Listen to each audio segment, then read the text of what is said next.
For me, what I did, because even with social media, like content creation and everything, it's a lot. That's a whole nother job. I know some people have like their different things when it comes to Groupon. So if you're working like a full-time job or other jobs and doing aesthetic business, at the end of the day, you are going to be tired. And it's not often, but sometimes when you go, it's like, okay, it needs a chest, and it's like, I wasn't expecting all that.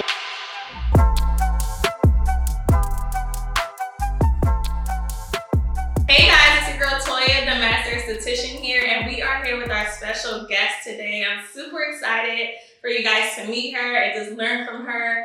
And instead of me talking, I will allow her to introduce herself to you guys. And just tell us a little bit about you and what you do and who you are.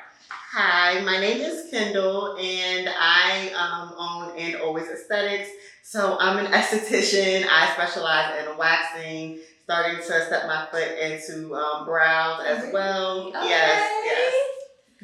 Where can they follow you? Like what social media platforms? Yes, so on Instagram, And Always Esthetics. Okay. And that's with an A, so all 3 A's. So And Always Esthetics on Instagram, and then on TikTok. I know, right? Well, we gotta get on everything. Everything, right? It's Kendall, the Esthie on TikTok. Those are my two like main ones that I'm on right now. Okay. Yes, Esthie. Yes. Right. Okay, so just tell us a little bit about how you started and why you even became an esthetician.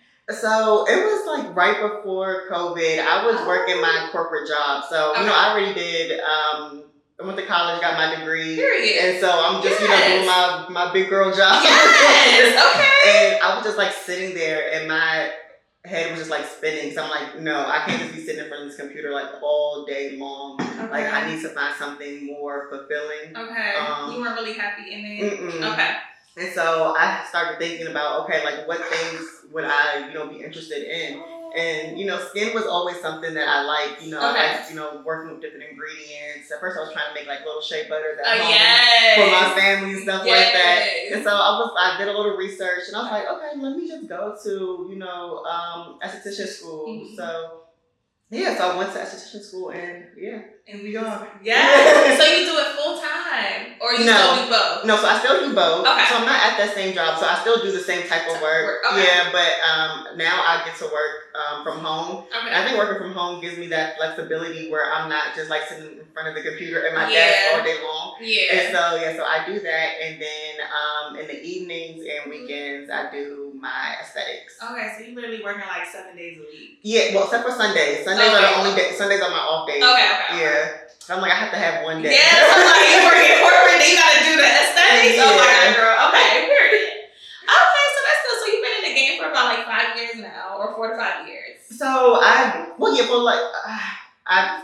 about 3 years. I've had my license for about 3 years, but going like solo, like fully doing it by myself, a year. About a year and a half. Maybe a year and a half now. Okay. Yeah. Like in a suite. In a suite. Yeah, a year and a half. Yeah. Okay. Oh, period. Okay, so do you have any advice to like how to build your clientele base? Like you've been in the game for 3 years now and you've seen like the changes with now social media is like, okay, you need to be showing the day of the life. Like they don't even care about, the before and after pictures no more, girl. They just care about who you are, like stuff like that. So how do you like build your clientele base based on like what's going on now in this world? So for me, when I built my when I got my suite, I started with zero clientele. So this is what I did. I was actually fasting, and I was like, because before it was like, oh, I wanna get my own suite, but I don't have any clients. Yes. So it's not gonna, it doesn't make any sense. And so I was fasting, and I just had the direction was like, just do it. It's either you're going to do it now or you're not going to do it at all. God. I went and got a suite, and with no clients, like you just no went ahead. clients. Oh wow, okay, girl. No clients. I'm so scared to do that. That's what I'm saying. That's what was taking me so long. Like, I had already had my license, and I'm just sitting around not really like utilizing it. Okay. And because I didn't have any clients, but you're not going to get any clients if you don't just go do it. So for me, what I did, because even with social media, like content creation and everything. It's a lot. That's a whole nother job. I know some people have like their different things when it comes to Groupon, but I put my business on Groupon, and Groupon allowed me to grow. So Groupon, I always tell people, Groupon is not good for making money because you're not going to make any money on there. That's so true. That's so true. If you want people in the door, it's going to help you get people in the door, and then it's your job to turn them into, you know, loyal clients. Yes. And so that's what I did. So like honestly, like Groupon really helped me like build my clientele. Yeah.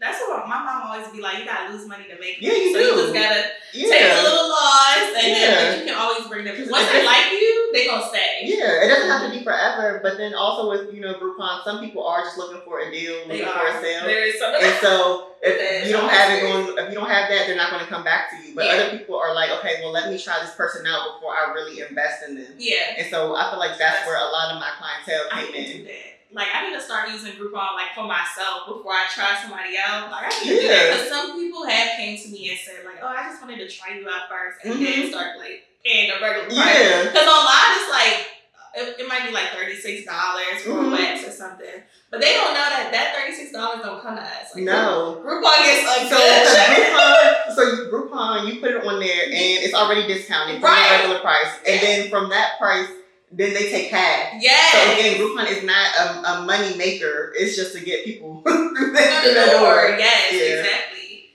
Okay. So right now, do you do a lot with social media, or do you mainly just like word of mouth? Like I know you use Groupon as your, you know, marketing, but do you just do more word of mouth? Or more word of mouth. So more word of mouth. I had to again, Groupon is just very like temporary. So if you do Groupon, you want to do it for like a temporary time. So now that I'm not, you know, really doing Groupon anymore, it is word of mouth. Also, I'm trying to get better with social media just because, like, you have to. Like, it's like I hate it here. It's like I'm an esthetician. I work a full-time job. Now I gotta be a content creator. And so a lot of word of mouth, a lot of like referrals. That has really helped as well.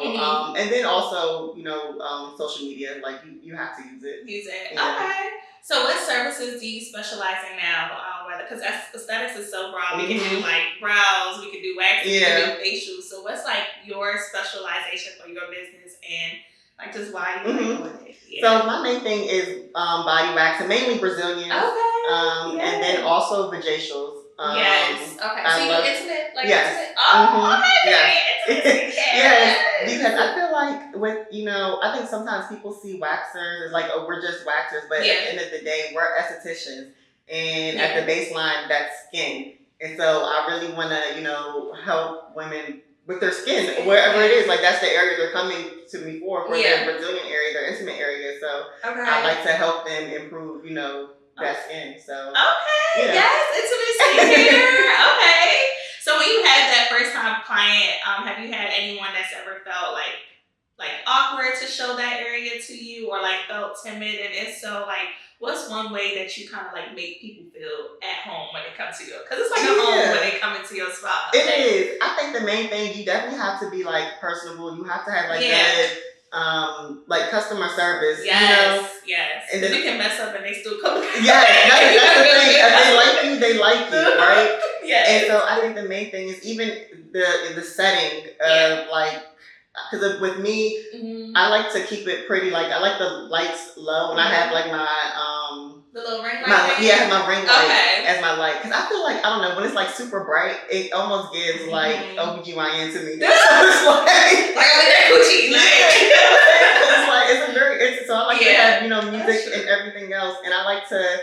My main thing is like talking them through it, like breathe, calm down. You know, sometimes they like tense up. That's what I'm saying. And I'm like, okay, relax. Okay. They tense up. I'm like, okay, just relax. Breathe in, breathe out. And I even had some clients like they'll come to me and they'll do the Brazilian, and I'm like, okay, are we doing, you know, the butt strip? And they're like, the butt strip. I know, be so nervous. My gosh, and that's the easiest part. I gotta do the butt. I tell them that. And so I've had some who were like, no, I don't want to do it. And then they come back and they're like, okay, I'm going to do it.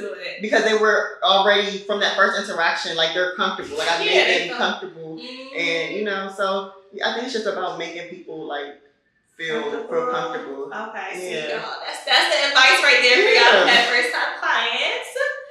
Okay, so that's pretty good to know. So, What's the most rewarding part about being an esthetician? For me, I think the most rewarding part in general is just you get to be a part of making somebody else, feel more beautiful or more confident. You do. Like that's our job, like literally, like, and I think that's the most rewarding part. Even like teaching and educating people, because clients will come to you and they're like, "Oh, I'm doing this, or I'm using this," or they're asking you for advice, and it's like being able to kind of help them, reach those goals, those skincare goals that they want. And I love that. That's true. I love that too.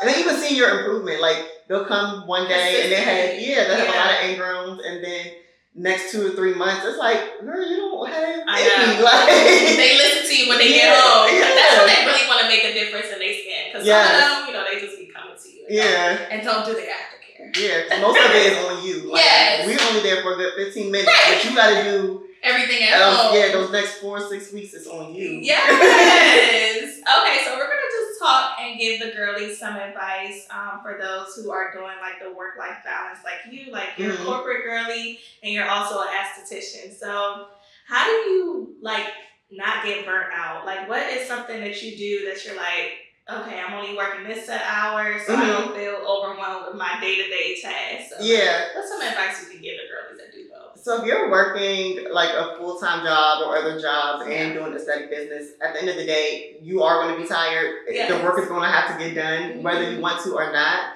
And so with me, it's a thing of, I know that it's going to be temporary, because I have to do this in order to, be able to do what I want to do full time.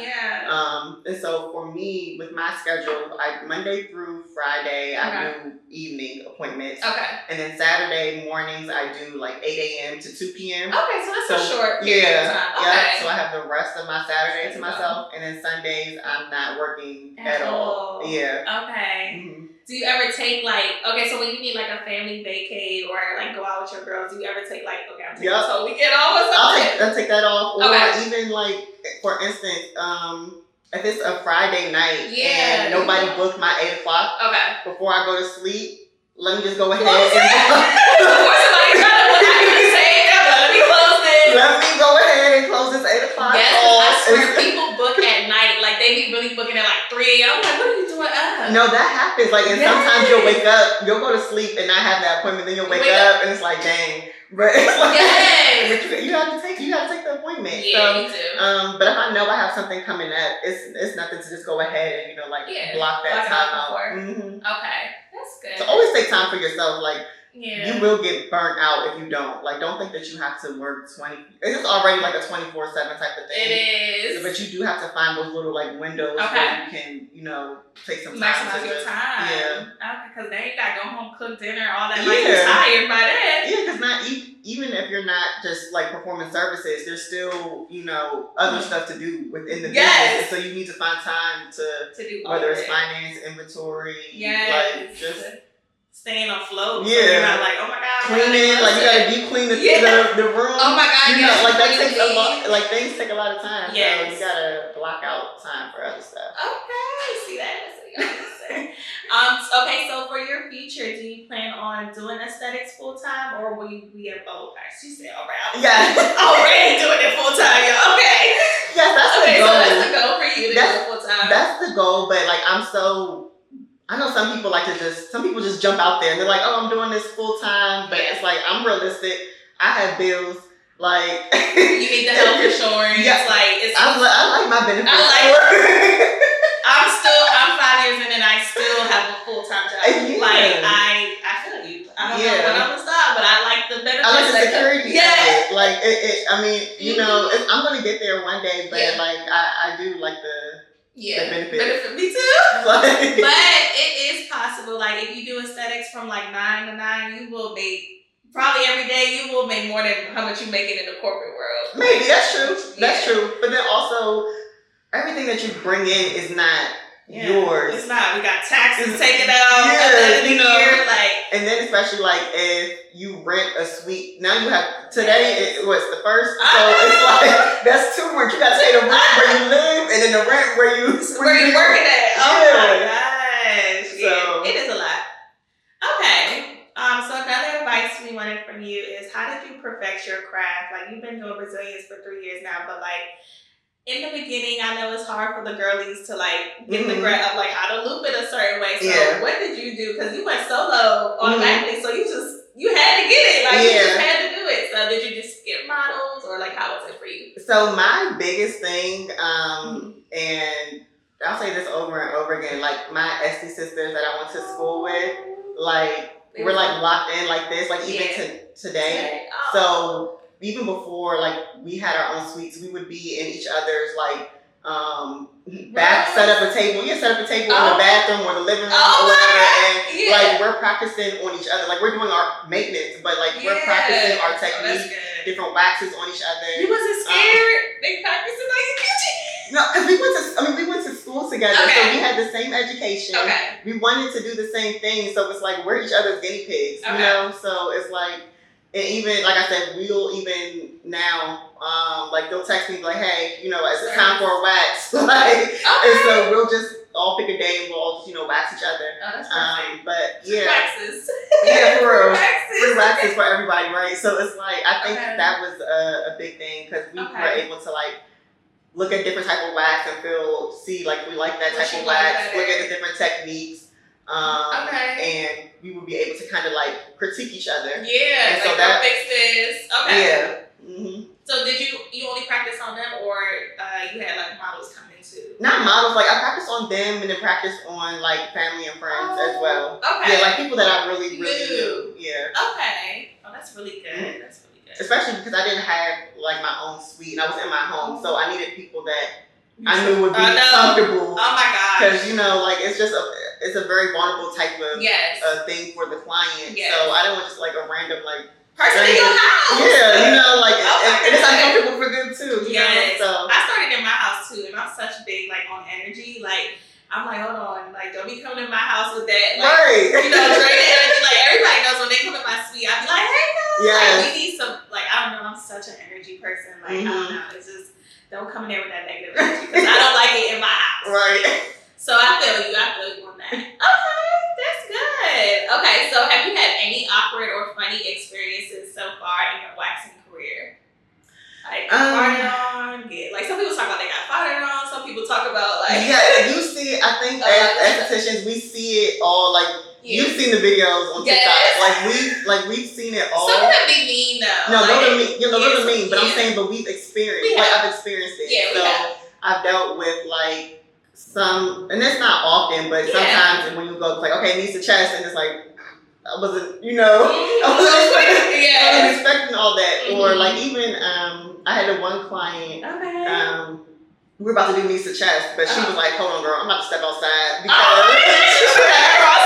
got a part real quick. So I was like, you know what, go do your thing. That's nice, because I heard some people just go. No, some people just go too, and it's like with those type of moments, like you can't really do nothing. Like I just keep on talking. Like they'll say excuse me or whatever, but I'm like, it's okay, girl. Like you just make them still feel because they're already embarrassed. I'm like, it's okay. I'm like, it happens. It's okay. Okay, that's good. That's good. So, do you have any cons so far, pros or cons in the beauty industry that you've experienced so far in this 3 years? I think the pros in general is just that under the umbrella of like aesthetics, there's so many things that you can do. There is. And so it's like you can just keep on learning different things. If you're tired of one thing, you can always try something else. So that's definitely a pro. I think a con. Maybe I think a con. I don't know. As waxers, I don't think we get a lot of like respect in the industry. I think people just see us as like we just white. You just take the hair off, but it's like this is a very intimate service. You know, not a lot of people can do it. Like I talk, like my clients be like, I don't know how you can look at coochies all day. Like they say that to me. Like a lot of people can't do that. Well, I say coochies and butts. And butts. Do you do men too? I do not do men. I just feel like I'm in a suite by myself. I just don't feel like comfortable. I just don't feel because some of them are a little, you know, crazy. I've heard stories, so like but I don't know. I just feel like we don't get enough. I don't know respect, even when it comes to like pricing sometimes, and it's like People pay all that, but it's like it's an intimate. Like people pay whatever for their hair, their nails, their lashes. Their lashes, girl, lashes down. I was like, you charge $200 for me just to do a light. This is a vagina. Like I feel like we should be, charging more than what we are. But I mean, we do. We should.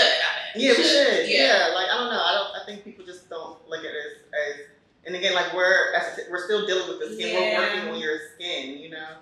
That's honestly really true though. Like when you look at all other services, like people will easily pay for their nails at the nail salon or like lashes that'd be like $150 or their feet, like they'll really pay. And it's honestly like the same. Like your feet is like the same price of your vaginal area. So why is it so hard to pay just to get a Brazilian? And it's only one time out the month. It's not like you paying like, oh my god, I gotta pay this everything. I don't know. And then, like you said, it's a service that a lot of people are like, I can't understand how you would do it. That's true. It's like, I didn't think about that. Yeah. That is so true. Oh my god, because I had some people be like, I can't come to you, girl, because my funds. So I don't get that. But make us a priority, like just like how y'all do the nails. And even with that though, like I always feel like all this stuff is maintenance. It's not a necessity. So that's true. Hair removal is not a necessity, but if it's something that you are interested in, that's what we're here for. Yes. But, okay. Yes. Okay, so I'm gonna ask you a couple questions that the girls on Instagram wanted to know. So the first question was, how do you deal with losing clients and how do you gain clients? So with losing clients, that's just something that's going to happen every now and then. Whether it's financial, whether they move, whether they just decide to do other options, or sometimes people like for me, there's some girls I'm sure that you've experienced like they'll just come whack so they have to go on vacation. Girl, yes, I got them people that it's so oh Lord. Like, so it's gonna happen. It's gonna happen, but I think the main thing that you need to do to retain clients is take a step back and kind of see what your services are, what are you offering, what makes you worth them going to. Okay. What are you doing to like try to bring stand them back? out Stand out. Even with me in my suite, like I said, my lighting is pretty like dim and comfortable, and I have the music playing. And then I also offer like snacks. I know they love the snacks. Yeah, it's like, hey, take a snack on your way out. Like, just giving them something to come back for. And for my first time clients, I give them like a little aftercare.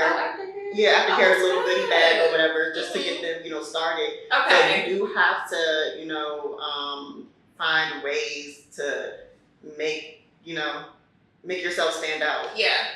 So it doesn't matter if you lose a client, you can gain a client right after. Yeah, and then gaining clients, definitely like reviews also help. Yes. Word of mouth.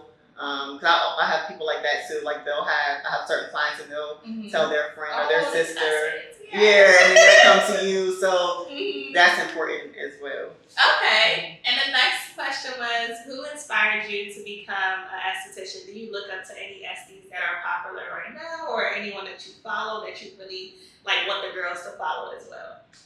There are lots of different estheticians that I like follow on like Instagram, and I think a lot of I don't know by name, but I think if you just go on TikTok there and you just see some, your algorithm is going to bring you the stuff that you want to see. Yeah. So I think it's definitely I like to take in all the information. And what was the second part? It was like who. It was something about. I don't know. Like there are lots of different in general. There are lots of different estheticians that I do like to just follow or like their content and stuff like that. There are a couple. I can't think of them by like name, but like when they come across my timeline, then you will follow them and start engaging more. Okay, that's good to know. I'm over here flip through cards. Remember the dang question. Okay.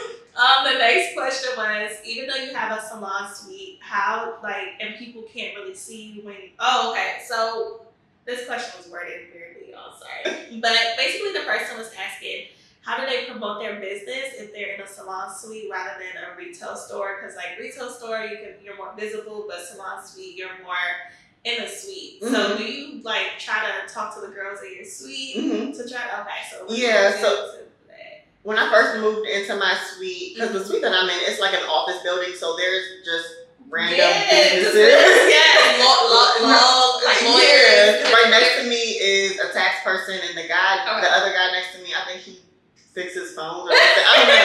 And then there's braiders. It's like there's everything. So you do have to, just kind of talk to the people in your area, or even like on your way to your suite, if you do see, someone that could look like a potential client, start a conversation, hand them a business card, like, oh, I do waxing. I'm right up here if you ever want, a wax or anything like that. So that's what I do within my own business, my building that I'm in. Okay. Yeah. So that leads to the last question. So one person said that they're really shy into talking to people.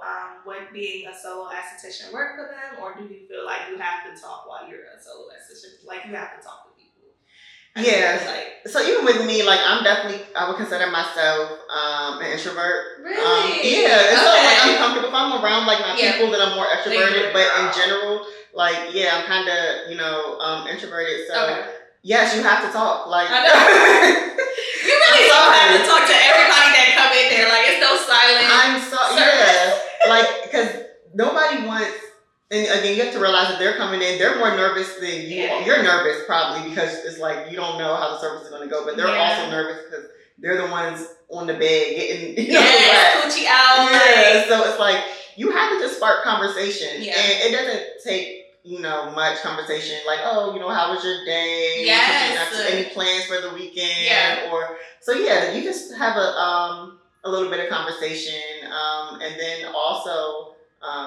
Some nice music goes a long way. Yes, it do. A vibe in the room. Yes, you need that. And even while you're talking to, or while you're performing the service, like you can be like educating them as well. Yeah. Especially if you're noticing like they're not exfoliating, or they have a lot of ingrowns, or talking about aftercare. Like, not saying that you have to like run your mouth the whole, I know, like, okay, girl, you asked too many questions.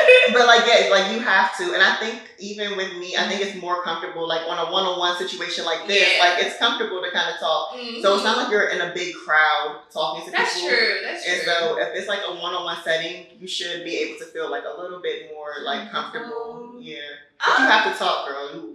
It's awkward. If somebody, like, if your person just never said anything to you, I feel like it's awkward. I feel like that's the only way you can, now that I think about it, y'all just not talking in the room, that's a little awkward. And how you gonna know? Like, you have to. Because my girls feel comfortable. Like, they come to, as soon as they hit the door, like, they're already undressing. Like, they're like, girl, I have to tell you this and da-da-da. You want to build that type of relationship. Relationship with your client. Okay, that was really good. You really broke it down for them.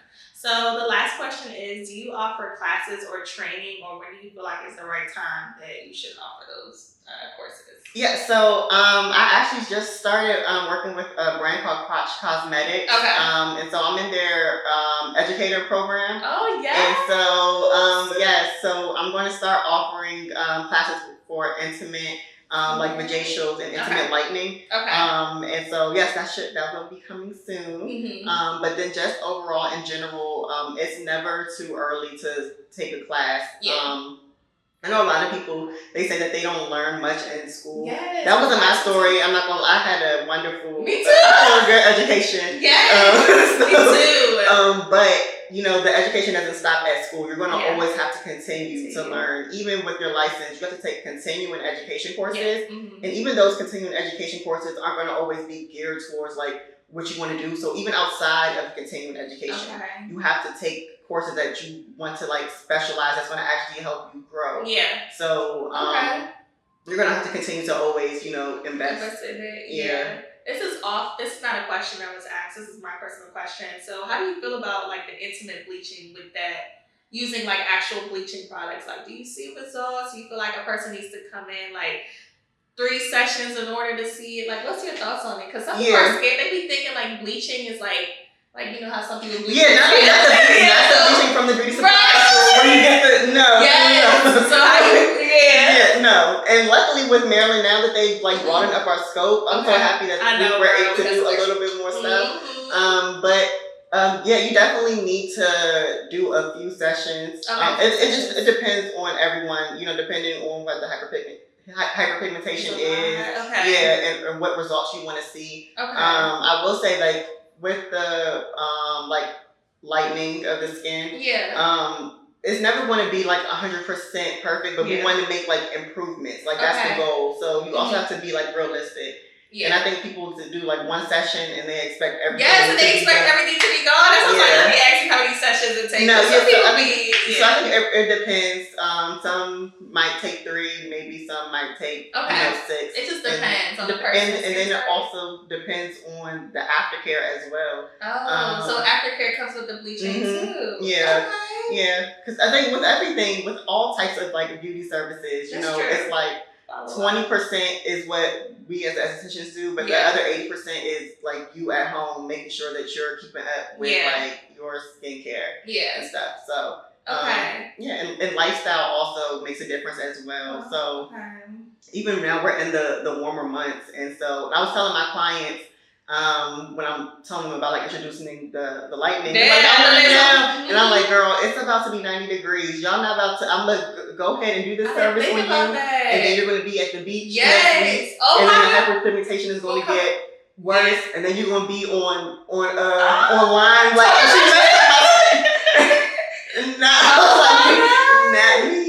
Okay, I didn't think about that. So it's only like certain time frames that you feel like you would recommend it more. Not saying that you can't, but like people, for you, because you know people like even with our clients, it doesn't matter how many times we tell them. Some are going to listen and some are going to do what they want to do. Yeah. And so in order to protect, you know, your business and your life.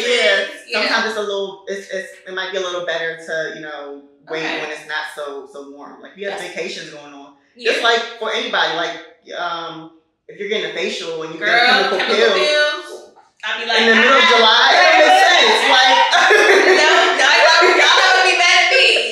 No. Okay, I did not know. That's really interesting to know. Okay, I might actually. I was a little nervous to get that service, so I was over here asking questions for y'all and me. We'll talk about it. Okay, so just to end off the video, do you have any advice for upcoming girls that want to go solo and are corporate baddies like we are too? So do you have any advice for them on what they should do or how they can even manage doing both at the same time? So just any advice for the girls. So my advice is going to be you're going to have to just do it. You have to take that leap of faith and believe in yourself and take that first step. Also be realistic. I know there's a lot of like estheticians that are estheticians full time, and that's okay, but that might not be your story. So you you have to do what makes sense for you, like especially financially. Like it's expensive to have a business. It is, and people don't talk about that. Yeah, and even without having a business, it's still expensive to live. You know, so especially Maryland too. Like up here, we're in a very expensive area. Yes. So like, do what makes sense to you. I love that. Network. Don't be afraid to like reach out to other estheticians, and even with people. I think that's one thing that I don't see a lot. With people, like they go to school and it's like, what about your classmates? Like, do y'all not? I've asked that before. Like me and my classmates are so locked in, girl, locked in. Like I love this so much. Me too. Like I was like, y'all don't have no Esthie besties. Like I've been locked in with my classmates to this day. Like while you're at school, build those relationships. Like, and I understand like aesthetic school, especially if it's mainly women. Sometimes it can be like a little catty. Sometimes it's just unnecessary drama sometimes, but like find your couple of people and lock in. Like, what school did you go to? I went to Esthetics Institute in Virginia. Okay. Virginia. Okay. Yeah. Where did you go? I went to the Salon Professional Academy. Oh, in DC? Oh yeah, I've heard some good things about them. Yeah. Okay. Because they have part-time and full-time. They have part-time, full-time, and a master's program. Oh, that's really good. Oh yeah, DC MBA do the masters. Yeah. Get on that. Get on the license. Yes. Okay. That's another thing. Get licensed in both places. Yes. Because in DC, and if you get licensed in DC, you can get licensed in Maryland and vice versa. Easy. What about, so Virginia is the same? The same hours? Okay. Same. Master's 600. Yeah, so you can work anywhere. Literally. Okay. So I know we're about to end it out, but I know you talked about networking with other, like, you telling them to network, but I've heard from the girls that it's hard to network with the OG estheticians. Like they feel like they can't network with them. So would you just advise them more to just work with like people that they were in school with, or just still reach out no matter if the person declines them or not? Like, yeah, I think still reach out. Okay. But then also work with the people who are accepting to you. Yeah. You know, Okay. because like you don't have to be OG in order to, you know, build your clientele. Like someone, the girl right next to you, again, like y'all went to school together, y'all can, you know, help each other. Yeah, y'all can collab for certain things, you know, like again, for instance, for one of my Esthie sisters, like she does makeup. I'm not doing makeup, so I'm gonna send you to her. Like, you know. So it's like, you know, not being afraid to like network and share. Yeah, like so okay, that's a good one, because I know the girls have asked me that before.